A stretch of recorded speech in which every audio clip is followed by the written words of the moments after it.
Hi friends, आप सबका स्वागत है इंडियन रसोई बाय पूनम में। आज मैं एक और नई रेसिपी लेके आई हूँ, स्प्रिंग रोल। आपने बहुत बार खाया होगा, बहुत ही यमी लगती है, चाइनीज डिश है। तो चलिए आज पूनम आपको अपने स्टाइल में बनाना दिखाएगी। तो इसके इंग्रेडिएंट देख लेते हैं। यहाँ पर मैंने 1 कप कॉर्नफ्लावर लिया है और आधा कप मैदा लिया है। दोनों का रेशो बहुत सही होना चाहिए फॉर मेकिंग शीट। और कुछ नूडल्स लिए हैं, ये सोया सॉस लिया है, विनेगर लिया है और ग्रीन चटनी ली है। यहाँ मैंने मिल्क लिया है, एक शिमला मिर्च ली है, एक प्याज ली है और पत्ता गोभी ली है, आधा यूज़ करेंगे यहाँ पर। एक गाजर ली है, नमक है और यहाँ पर मैंने नहीं रखा है बट थोड़ा सा लहसुन भी हम यहाँ पर यूज़ करेंगे। तो आइए सबसे पहले हम चॉपिंग पार्ट का काम करते हैं। तो ये जो मैंने पत्ता गोभी ली, इसका ये जो वाला पार्ट जो मैं हटा रही हूँ ये बहुत थोड़ा हार्ड होता है, तो इसको हम हटा लेंगे। और इतना पत्ता गोभी हमारे लिए सफिशिएंट है हमें अंदर की स्टफिंग बनाने के लिए। तो सबसे पहले हम इसको बहुत बारीक बारीक लंबा लंबा यहाँ पे स्लाइस में इस तरीके से सारा चॉप कर लेंगे। देखिए कितने बारीक हो रहे हैं, पतले पतले। इस तरीके से हमें लंबे लंबे इनको सारे को यहाँ पर चॉप कर लेना है। देखिए मैं इस तरीके से सबको काट रही हूँ, इसी तरीके से आपको करना है। ये बारीक होना, नूडल्स में लंबे लंबे बारीक होते हैं पत्ता गोभी, तभी अच्छे लगते हैं। तो इस बात का ध्यान रखिएगा कि हमें यहाँ पर इनको बारीक करना है, मोटे नहीं रहे। तो इस तरीके से मैं सारे पत्ता गोभी को यहाँ पर काट लूँगी। इसको काटने में टाइम नहीं लगता, बहुत सॉफ्ट होती है, बहुत आराम से कट जाती है। और आप चेक कर लिएगा कि ये पत्ता गोभी ताज़ी हो तो इसका टेस्ट और ही अच्छा आता है। अब आधा पत्ता गोभी मैं यहाँ पर यूज़ नहीं करूँगी, इतना काफ़ी है। तो अब इसको मैंने साइड में रखा। अब एक शिमला मिर्च मैंने लिया है, इसके बीच के जो सीड्स वाला पार्ट है उसको हम यहाँ पर हटा देंगे। और दूसरी साइड मैंने पानी भी उबलने को रख दिया था जिसमें हम नूडल्स को बॉईल करेंगे। इस तरीके से देखिए नूडल्स को यहाँ मैंने बॉईल करने के लिए डाल दिया है। ये इतने बॉईल होंगे, इतने हमारी यहाँ पर सब्जियाँ अपनी चॉप होती रहेंगी। तो दोनों का काम साथ में चलता रहेगा और टाइम की सेविंग भी होगी। तो इस बात को ध्यान में रखते हुए आप देखिए नूडल्स को थोड़े खिलखिले रहने के लिए मैंने इसमें हाफ स्पून ऑयल ऐड किया। आप कोई भी ऑयल यहाँ पे ऐड कर सकते हैं।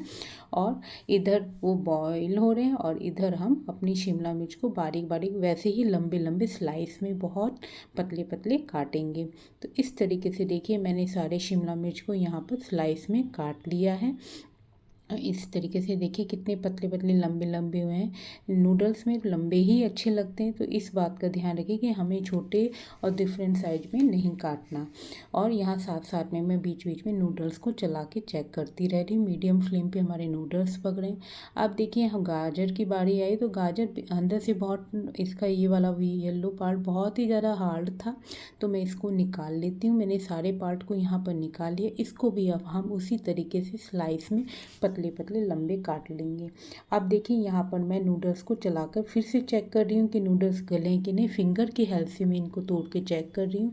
तो इस कंडीशन में मुझे पता चल रहा है कि नूडल्स अच्छे से यहाँ पर अब पक चुके हैं। तो मैंने गैस ऑफ कर दी है और अब इसको मैंने ठंडे पानी से धो लिया। नूडल्स को धो के इसको साइड में रख दिया है।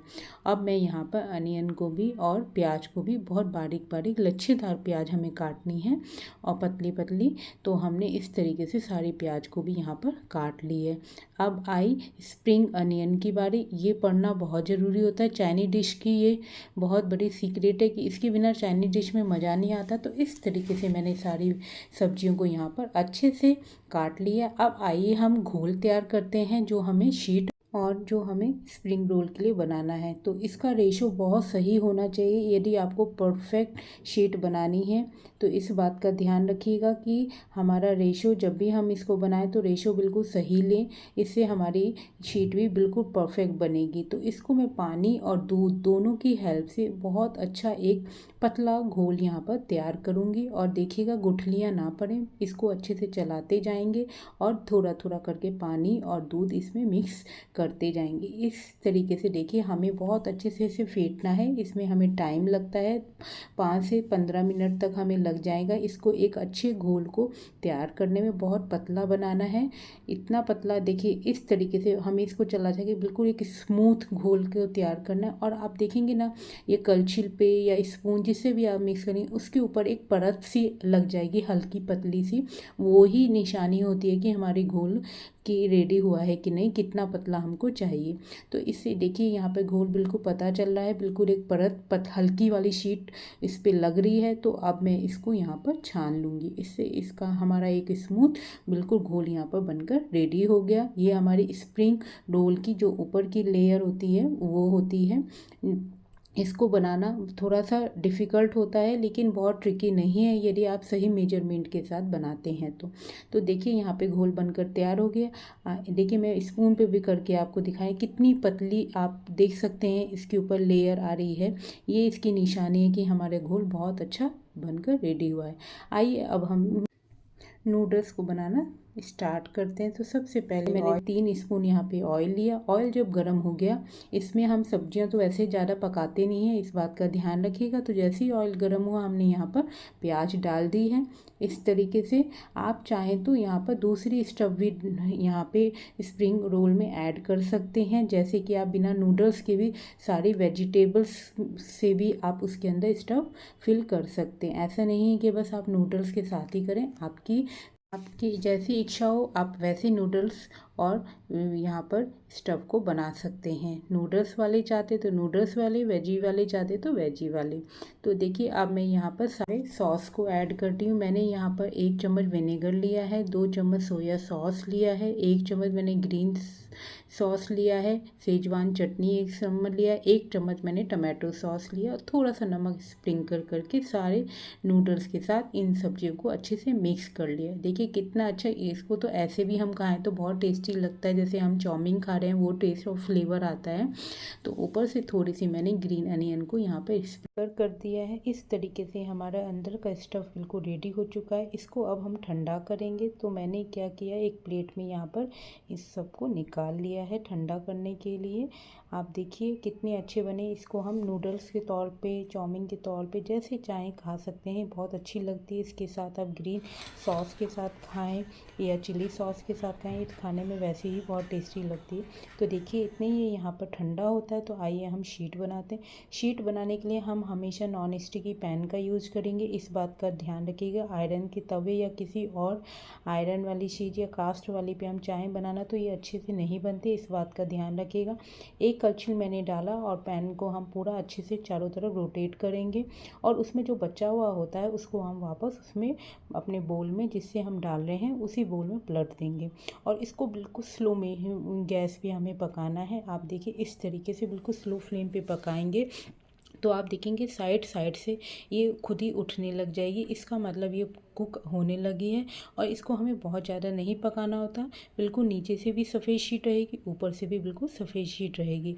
बस ये चारों तरफ से उठने लगती है अपने आप से, तो ये और सिकुड़ने लगती है, तो इससे हमें पता चल जाता है कि अब ये रेडी हो गई है।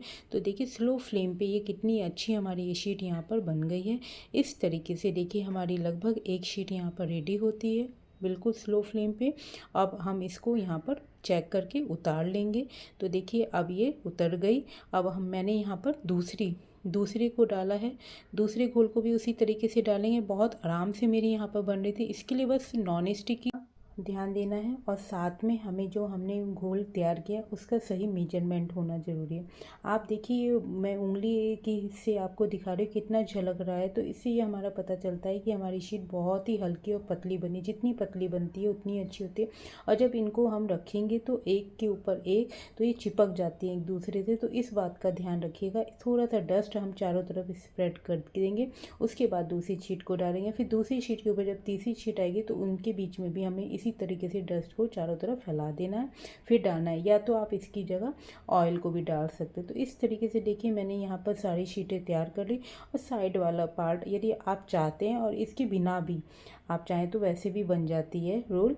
तो इस तरीके से मैंने यहाँ पर सारी शीटें बना ली हैं। अब ये जो घोल हमने रेडी किया था, जिससे शीटें बनाई हैं, उसी घोल से हम इसको चिपकाएंगे। तो मैं चारों तरफ इसी घोल को यहाँ पर लगा दूँगी।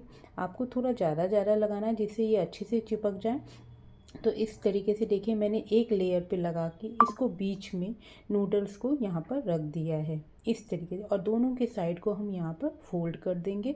और फिर हमें बहुत टाइट यहाँ से इसको मोड़ते हुए आगे बढ़ना है। इस बात का ध्यान रखिएगा, जितना टाइट होगा उतनी अच्छे हमारे रोल यहाँ पर बनेंगे। तो इस तरीके से हमें रोल को बनाना है। ये देखिए, और ये चिपकते जाएंगे, जो कि हमने लगाया था उससे चिपकते जाएंगे। तो इस तरीके से हमें यहाँ पर इसको बनाना है, और लास्ट में वाले पार्ट को हम इसमें चिपका देंगे। तो इस तरीके से देखिए एक रोल यहाँ पे मैंने आपको बनाकर दिखाया। देखिए कितने आराम से, कितने अच्छे से बन गया। इस रोल को आप बनाकर 3 से 4 दिन तक रख सकते हैं, और गेस्ट के आने पर तुरंत इसको फ्राई करके भी आप दे सकते हैं। तो ये ख़राब जल्दी नहीं होते। तो इस तरीके से देखिए मैं अब यहाँ पर दूसरा रोल आपको बनाकर दिखा रही हूँ। उसी तरीके से हमें फ़ोल्ड करना है, दोनों साइड को हम फोल्ड कर लेंगे। और फिर हम जो नीचे का पार्ट है इसको अब हम ऊपर की तरफ टाइट कर पकड़ते हुए इससे नूडल्स को दबाते हुए आगे की तरफ बढ़ेंगे। तो देखिए इस तरीके से, देखिए मैंने इस नूडल्स को दबाया अंदर की तरफ बहुत टाइट से, और इस तरीके से रोटेट करते मैंने दूसरा। इस तरीके से देखिए मैंने कितने सारे रोल यहाँ पर रेडी कर लिए हैं। और देखिए शीट कितनी हल्की और कितनी क्रंची यहाँ पे बनी है। तो अब ये बिल्कुल रेडी हो चुके हैं फ्राई करने के लिए। आप देखिए इस तरीके से आप भी अपने घर पे रोल्स बना सकते हैं। बहुत मुश्किल नहीं है यदि आप सही तरीके से करते हैं। और शॉप वाले भी इसी मेथड को यूज़ करके वो स्प्रिंग रोल प्रिपेयर करते हैं। तो इस तरीके से देखिए मैंने यहाँ पर अब इनको फ्राई कर रही हूँ। फ्राई करने में हमें बहुत हाई फ्लेम पे इनको नहीं करना है, इनको बहुत क्रंची बनाना होता है। तो लो फ्लेम पे, मीडियम फ्लेम पे, फिर मीडियम से लो फ्लेम पे, इस तरीके से हम इन्हें घुमाते हुए इनको फ्राई करेंगे। देखिए मैं बीच बीच में सबको घुमा रही हूँ जिससे हर साइड से वो बहुत अच्छे से फ्राई हो जाए और कुक हो जाए। आप देखिए हमारा एक रोल यहाँ पर रेडी हो गया, उसको मैं यहाँ पर निकाल लूँगी। इस तरीके से घुमाते हुए सारे को चेक करना, और बहुत ज़्यादा हमें इनको बिल्कुल ब्राउन कलर नहीं करना, इस बात का ध्यान रखिएगा। इनको हल्का सा हमारा येलोइश कलर में रहते हैं। तो देखिए दोनों भी लगभग हमारे रोल यहाँ पर रेडी हो गए। अब धीरे से मैं इनको भी यहाँ पर एक एक करके निकाल लूँगी। तो इस तरीके से देखिए रोल हमारे यहाँ पर बहुत अच्छे बन रहे हैं। मैं आपको दिखाती हूँ क्या रंग आया, स्पून की हेल्प से मैं दिखा रही हूँ कि क्या क्रंचीनेस है। मैं बता नहीं सकती क्या आवाज़ इसकी आ रही थी। तो इस तरीके से रोल आप घर में अपने बहुत आसान तरीके से बना सकते हैं। विंटर में ज़रूर बनाइए, सारी वेजिटेबल आपको मिल जाएंगी। और मेन तो यहाँ पर जो पत्ता गोभी होती है उसका यूज़ होता है, और विंटर में इसका स्वाद एक बहुत ज़्यादा ही अलग आता है और बहुत टेस्टी लगता है। तो ज़रूर मेरे तरीके से आप भी अपने घर पे बनाइए। और इस तरीके से हमें स्लैंटिंग फॉर्म में काट कर इनको सर्व करना है। तो देखिए मैंने यहाँ पर सर्व कर दिया है, क्या कलर आया है, कितने सुंदर लग रहे हैं और कितनी क्रंचीनेस है, आपने आवाज़ भी सुनी। तो इस तरीके से स्प्रिंग रोल हम घर पर बहुत अच्छे तरीके से बना सकते हैं। तो आप भी ज़रूर बनाइएगा। आप मुझे बताइए आज का वीडियो आपको कैसा लगा। यदि अच्छा लगा हो तो इसको लाइक करें, सब्सक्राइब करें, कमेंट्स करें, और मेरे वीडियो को शेयर करना बिल्कुल भी ना भूलें। अगली बार आपसे फिर मुलाकात होगी एक नए वीडियो के साथ। तब तक टेक केयर, बाय बाय।